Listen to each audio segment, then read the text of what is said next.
Hola a todos y bienvenidos a un nuevo vídeo de nuestro canal de True Crime, donde vamos a tratar uno de los crímenes más terroríficos y más sangrientos de España, el crimen de los Galindos.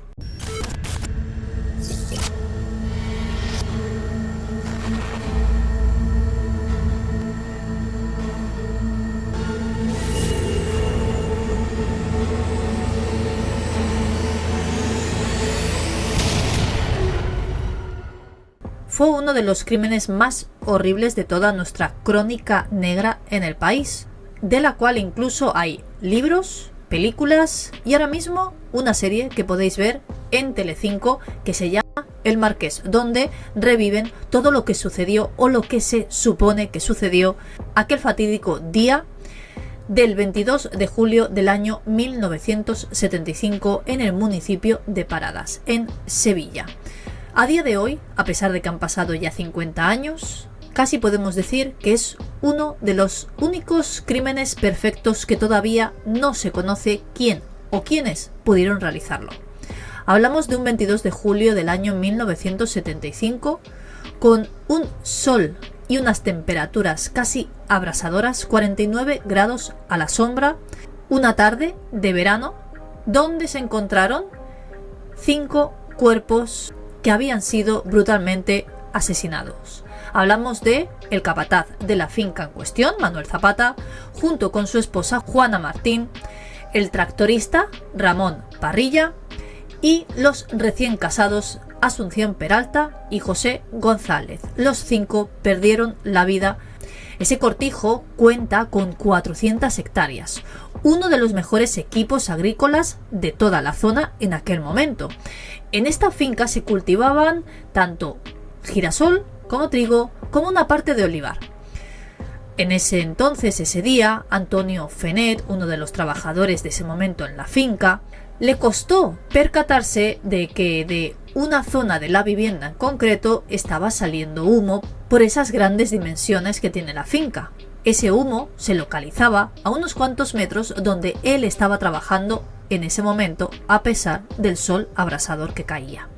Fue entonces cuando puso en conocimiento a la Guardia Civil y a los bomberos para advertirlos de que algo estaba sucediendo en la finca. Se personó rápidamente un médico y un forense por lo que pudiera ocurrir. Tras llegar, descubrieron 4 cadáveres. Faltaba uno, Manuel Zapata, que apareció pocos días después, aún no se sabe cómo. Una investigación bastante deficiente e insuficiente. El lugar del crimen no fue analizado como debería haber sido o como sería a día de hoy. En la primera noche, cuando habían pasado unas horas del hallazgo de estos 4 cuerpos, había más de 50 personas en el interior de esa finca y en los alrededores. Muchos de ellos eran familiares, otros curiosos del pueblo o conocidos de la familia. Todos se movían por ese cortijo tan grande a su antojo, con total libertad, tocando la escena del crimen sin ningún tipo de miramiento.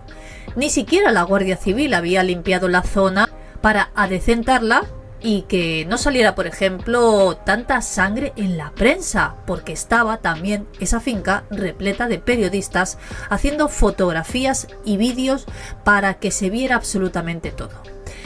También se cambió incluso varias ocasiones la escopeta, una de las armas de uno de los crímenes, puesto que no todos ellos murieron a causa de disparos. Este arma se cambió en diferentes ocasiones de localidad para fotografiarla en distintas zonas de la finca. Todo esto, junto con la poca experiencia ante un caso como este en esa época, hizo que se perdieran muchos datos de esos crímenes y eso nunca se ha recuperado. De hecho, las autopsias revelaron que tanto Manuel Zapata como su esposa fueron asesinados por golpes con una pieza metálica de una máquina agrícola para la paja.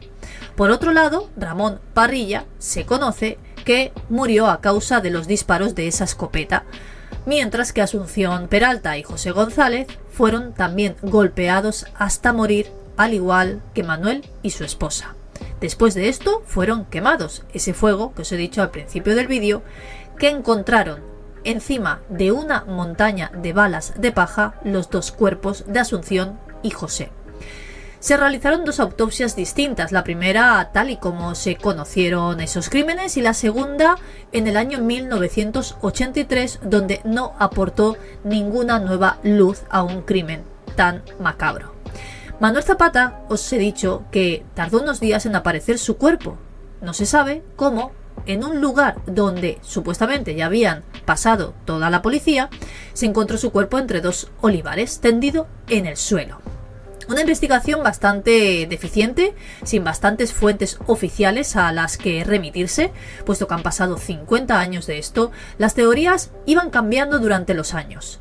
El primer sospechoso en un principio fue Manuel Zapata, ya que no se sabía dónde estaba. Fue el único trabajador de la finca al que al principio no podían localizar. Su escopeta estaba en el lugar del crimen, lo que hacía sospechar que él no estaba muerto y había sido el que había terminado con la vida de las otras 4 personas. Y la hipótesis era que había huido después de cometer los hechos. Cuando su cuerpo apareció, a tan solo unos días después, la autopsia desveló que había sido el primero al que habían asesinado. Buscaron a otro a quien decir que había cometido él todos estos asesinatos. El siguiente sospechoso fue Pepe.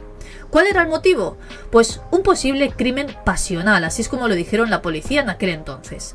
Los rumores apuntaban a que Pepe y Zapata se llevaban muy mal porque supuestamente este último, Zapata, habría podido tener una relación amorosa con la mujer de Pepe, Asunción Peralta, con la que se había casado hacía apenas 6 meses y eran los más jóvenes de la finca y los más jóvenes de los 5 crímenes. Esta posibilidad estuvo durante un tiempo sobrevolando la hipótesis de lo que allí había sucedido. No se continuó con esa investigación, ya que el presunto autor había fallecido y no se le podía juzgar, como bien os he explicado. La familia de Pepe sufrió mucho en el pueblo, llegando incluso a ser rechazados por los propios ciudadanos del municipio. Pasaron varios años aislados cuando decidieron volver a retomar el caso para conseguir hacer justicia, algo bastante complicado porque el lugar donde se habían cometido los hechos quedaba poco de esa finca y los informes eran bastante escasos por parte de la policía. La hipótesis que tenía más peso de lo que allí había sucedido y la última a la que llegó la policía cuando se volvió a reabrir esa investigación era que el inductor de esos hechos había sido el propio marqués de la finca, el marqués de Grañina, que se había casado con su mujer y después de haber estado en el ejército lo dejó todo para ser el administrador de las 5 propiedades que su mujer tenía en aquel entonces. El terrateniente de la finca, junto al administrador de la misma y un sicario, eran los que supuestamente habían realizado estos crímenes, y se barajó la posibilidad que para evitar que Manuel Zapata desvelara que en la finca se había estado llevando a cabo un supuesto fraude fiscal, terminaron con su vida y que el resto fueron unos testigos desafortunados que estaban en el lugar menos indicado en el momento menos indicado.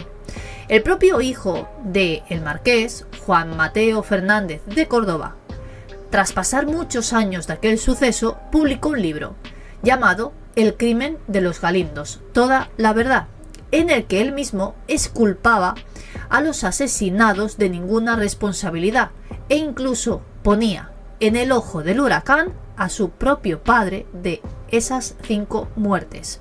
Pero, ¿quién fue realmente el autor de esos asesinatos?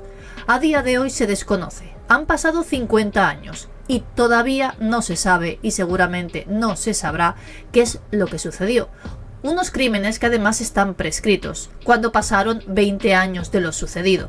En ese entonces, Francisco Franco estaba en sus últimos meses de vida. La situación política en ese momento era bastante tensa e incluso las investigaciones policiales eran prácticamente inexistentes. En ese momento todo quedó en una hipótesis y nadie llegó a ser ni juzgado ni detenido. El caso fue archivado en el año 1988 y en 1995 prescribió.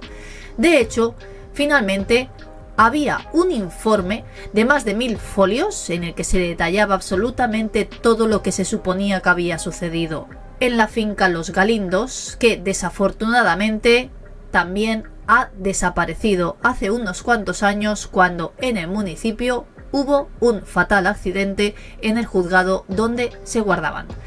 No sé vosotros qué opináis sobre todo este caso, que sigue con toda la incertidumbre. De hecho, hay diferentes libros, diferentes series y diferentes películas que narran lo que se supone que sucedió allí, porque nadie sabe exactamente qué es lo que pasó. Espero que os haya parecido interesante este vídeo y nos vemos en el próximo.